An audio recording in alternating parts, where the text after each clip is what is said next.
আসসালামু আলাইকুম। হিসাব বিজ্ঞান ও গণিত টিচিং হোমের পক্ষ থেকে আমি মোহাম্মদ নুরুজ্জামান গাজী চাকরি প্রত্যাশী সকল ভাই ও বোনদের আন্তরিক শুভেচ্ছা ও অভিনন্দন। আজকে আমরা দশম বিসিএস গণিত সমাধান পর্ব 2 নিয়ে আলোচনা করব। এই ভিডিওটি না টেনে সম্পূর্ণ দেখে আপনারা আমার সাথে থাকবেন। তো চলুন আমরা আজকে দশম বিসিএস গণিত সমাধান কয়েকটি প্রবলেম নিয়ে আলোচনা করি। আসুন, দশম বিসিএস পর্ব 2 গণিত সমাধান। এখানে একটা প্রবলেম আছে, এটা হচ্ছে সমবাহু ত্রিভুজের বাহুর দৈর্ঘ্য যদি a হয় তবে ক্ষেত্রফল কত। দেখেন, সমবাহু মানে কি? সমান সমান বাহু, অর্থাৎ এই বাহুটা সমান হবে, এই বাহুটা সমান হবে, এই বাহুটা সমান হবে। তো সমবাহু ত্রিভুজের ক্ষেত্রফল সূত্র কি? √3/4 a²। এখানে কি বলেছে? একটা বাহুর দৈর্ঘ্য যদি a হয়, একটা বাহু যদি a হয় তার ক্ষেত্রফল কত? ক্ষেত্রফল আমরা জানি কি? a গুণ a সমান সমান a²। আর সূত্র অনুযায়ী কি আসতেছে যে সমবাহু ত্রিভুজের বাহুর দৈর্ঘ্য যদি a হয় তবে ক্ষেত্রফল কত? আমরা জানি সমবাহু ত্রিভুজের ক্ষেত্রফলের সূত্র হচ্ছে √3/4 a²। আর এখানে একটা বাহু আছে বলে হচ্ছে a² হয়েছে। এখানে যদি আমার 2 থাকতো, যদি 2 থাকতো এখানে, তাহলে কি হতো? 2 2 4 হইতো, তাই না? তাহলে এই অঙ্কটি সমাধান করে কি হচ্ছে? √3/4 a²। এটা ওকে। এবার আরেকটি সমস্যা আছে, সেটা হচ্ছে কি a + b, যদি a + b = 5 এবং a - b = 3 হলে ab এর মান কত? ab এর মান কত? আচ্ছা, আমরা বীজগণিতের ab এর সূত্র তো জানি সবাই, নাকি? আর নিশ্চয়ই জানি, কারণ এখন আমরা চাকরির প্রত্যাশা নিয়ে যখন মাঠে এসেছি তখন ab সূত্র তো জানতেই হবে। আর যদি আমরা একটু না জানি তাহলে আসুন আমরা জেনে নিই। ab = a + b/2 তার whole square minus a - b/2 তার স্কয়ার। ab সূত্র এটা। তো আসলে আমরা একটু মান বসিয়ে দেখি। a + b মানে কত দেওয়া আছে? 5। a - b মানে কত দেওয়া আছে? 3/2 তার স্কয়ার। আমরা একটু করে দেখি। 25 4 9 4 4 25 9 9 8 15 1 4 4 4 16। আচ্ছা, 4 কি আছে আমাদের অঙ্কে? একটু দেখি। কত আছে? 2, কত আছে? 3, কত আছে? 4, কত আছে? 5। তাহলে আমাদের উত্তর কত হবে? 4। 4 কততে আছে? 4 হচ্ছে গত আছে, গতে টিক দিতে হবে। এখানে এখানে চাকরি প্রত্যাশী ভাই বোনেরা সময়টা কিন্তু কম পাওয়া যাবে। নিজের আইকিউ দিয়ে যত দ্রুত সম্ভব উত্তরটা দেওয়ার চেষ্টা করতে হবে, তবে সেটা সঠিক হতে হবে। সঠিক না হলে ভুল তাড়াতাড়ি উত্তর দিয়ে কোনো লাভ নেই। এবং বিসিএস বা অন্যান্য যে চাকরি পরীক্ষা আছে সেই পরীক্ষায় আপনি উত্তীর্ণ হতে পারবেন না। তাড়াহুড়ো করে কোনো লাভ হবে না। হ্যাঁ, তাড়াহুড়ো সঠিকভাবে করতে হবে।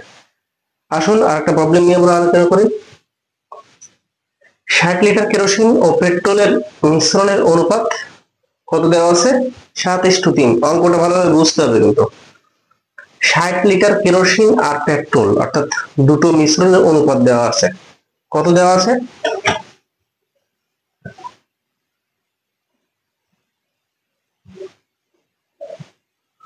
7:3 অনুপাত দেওয়া আছে। কত? 7:3। 60 লিটার মিশ্রণ, 60 লিটার মিশ্রণ। একজন পাবে কত?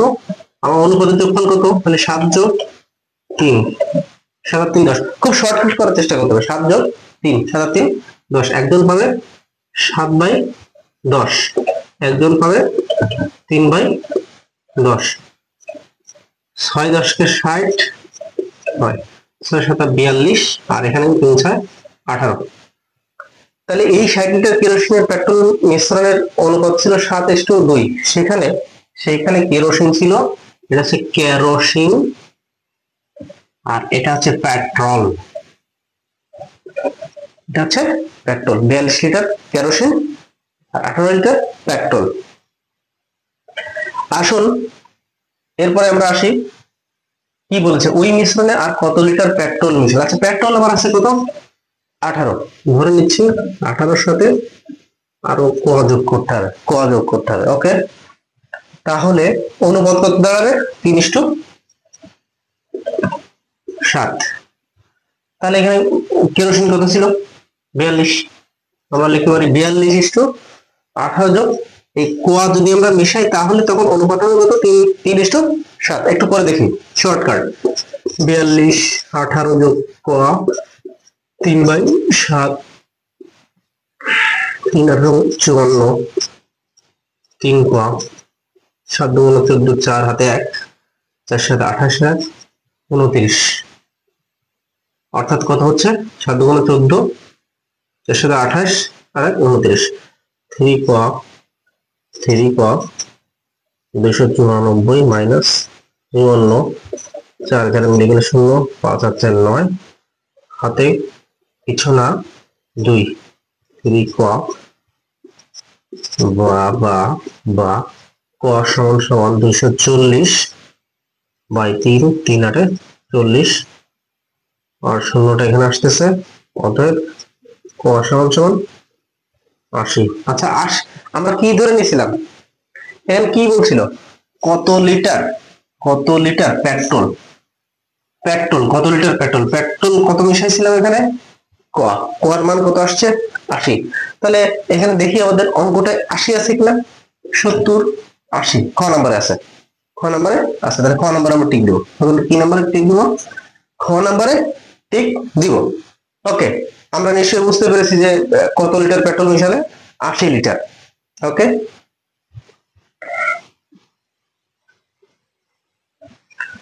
এবার আসুন বন্ধুরা, 1 থেকে 30 পর্যন্ত কয়টি মৌলিক সংখ্যা আছে আমরা একটু দেখি। 1 থেকে 30 পর্যন্ত কয়টি মৌলিক সংখ্যা আছে, 2, 3, 5, 7, 11, 13, 14, 15, 16, 17, 19, এরপরে আসতেছে 20, 21, 22, 23, 24, 25, 26, 27, 28, 29। আমরা একটু বলি দেখি কয়টা হয়। 1 থেকে কোন পর্যন্ত, 30 পর্যন্ত মৌলিক সংখ্যা আমরা নির্ণয় করতেছি। 1, 2, 3, 4, 5, 6, 7, 8, 9, 10। আচ্ছা দেখি আমাদের উত্তরে কয়টি আছে, 10টি আছে কিনা, 11টি, 8টি, 10টি, 9টি। আবার একটু আমরা হিসাব করি কোনটা বাদ পড়ে গিয়েছে কিনা আমাদের, 2, 3, 5, 7, 9 যায়, 11, 13, 17, 19, 21, 22, 23, 29, ওকে 10টি। তাহলে 1 থেকে 30 পর্যন্ত কয়টি মৌলিক সংখ্যা আছে, 10টি। এবার আর কি সমস্যা আছে, এখানে দশমিক দিয়ে 0.1 গুণ 0.01 গুণ 0.001 নিচে। আচ্ছা একটা কথা জানিয়ে রাখি, একই রকম সংখ্যা যদি উপর নিচে হয় তখন দশমিকের কাজ করা দরকার নাই, টোটালি দরকার নাই। আমরা তখন গুণ করবো, উপরে গুণ করবো এবং নিচে গুণ করবো। আসি তাহলে, আমি কি বলছি, এই যে দশমিকের যে এখানে ব্যাপার আছে সেগুলো এখন করার দরকার নেই। একই রকম দেখেন, 0.1, 0.2, 0.01, 0.02, 0.001, 0.002। দ্যাট মিনস আমাদের এখানে যেহেতু সংখ্যা আলাদা আছে, উপরে আছে 1, নিচে আছে 2, সেহেতু আমরা গুণ করতে পারি যে উপরে 1 গুণ 1 গুণ 1, তাহলে কত আসতেছে 1, নিচে 2 গুণ 2 গুণ 2, 2 গুণ 4, 4 গুণ 8। দেখেন আমাদের এই ঘ নম্বরে 1/8 আছে, তাহলে উত্তরটা 1/8 হবে। তো দশম বিসিএস এর দ্বিতীয় পর্বের আজ এ পর্যন্তই। প্রিয় চাকরি প্রত্যাশী ভাই ও বোনেরা, নট অনলি শুধু বিসিএস, এই অঙ্কটা শুধু যে বিসিএস এই আবার আসবে এরকম কিছু না। আমরা যারা অন্যান্য সরকারি চাকরির জন্য চেষ্টা করছি, এই অঙ্কটি সেক্ষেত্রেও প্রযোজ্য হতে পারে। তো বন্ধুরা, আমার এই ক্লাসটি যদি আপনাদের ভালো লেগে থাকে তাহলে অবশ্যই আমার চ্যানেলটিকে সাবস্ক্রাইব করবেন। আর যদি কোনো সমস্যা থাকে এই দশম বিসিএস এর অঙ্ক নিয়ে, তাহলে কমেন্ট বক্সে অবশ্যই আপনার কমেন্টটি রেখে যাবেন। আর লাইক, কমেন্ট, শেয়ার দিয়ে আমার পাশে থাকবেন। সবাইকে আন্তরিক শুভেচ্ছা জানিয়ে শেষ করছি। আল্লাহ হাফেজ।